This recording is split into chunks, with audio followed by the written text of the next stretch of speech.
Hi, I'm LoriAnn Harnish, and today I would like to share my story with you of how I became hard of hearing and came to become a user and wearer of middle ear implants.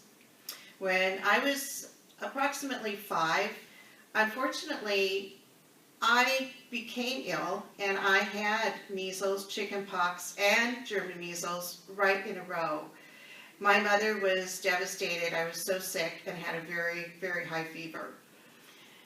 As the years went by, my parents realized I had a hearing loss. Not knowing how this would impact my life, we went by each day as it came. And it was in second grade that my teacher recognized that my loss was significant. I wasn't hearing her, and I wasn't responding to her requests. So my parents started to take some action. I had what was called a cookie cutter hearing loss. And the highs and the lows I wasn't receiving, but the middle tones I was. And my parents, their tone of their voices were in that range. So I had no difficulty hearing them. And I was told that it would be difficult to fit a hearing aid at that time. Well, we didn't know exactly what to do, and I seemed to be getting along fine by sitting in front of the classrooms. My teachers knew I had a hearing loss. I seemed to function well. I was a very good student, and my parents, of course, gave great attention to my studies as well. When I became a high school student, I had a counselor who said, you really could use some help from a speech therapist here at the school. When that happened, my therapist took me to Gompers, and I was introduced to hearing aids. It was my very first time having hearing aids after all these years, and it was a wide awakening for me. I was very blessed. Fast forward now to many years of hearing aids throughout my lifetime. I'm now working in the corporate sector, and I'm feeling rather stressed, not knowing when things are happening, not feeling cutting edge.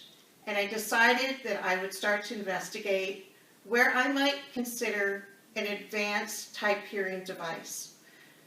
Little did I know that the University of Arizona would be the place I would go for this type of hearing implant. At the time, they were looking for a candidate to become the Envoy Esteem selected person to undergo the surgery at their particular facility. I met all their qualifications. I met with a doctor who at the time was Abraham Jacobs. He's a Pulitzer Prize otologist, and he is phenomenal. I had the surgery, and within 6 weeks, I was starting to see some results. They turned on my hearing device within 8 weeks, and I was starting to hear tones and sounds I'd not heard ever in my life from the time I was a little girl. I was so successful in taking this step that we felt that maybe I'd take another step, and the following year, in 2013, I had a second device in my right ear, which is called a Maxum.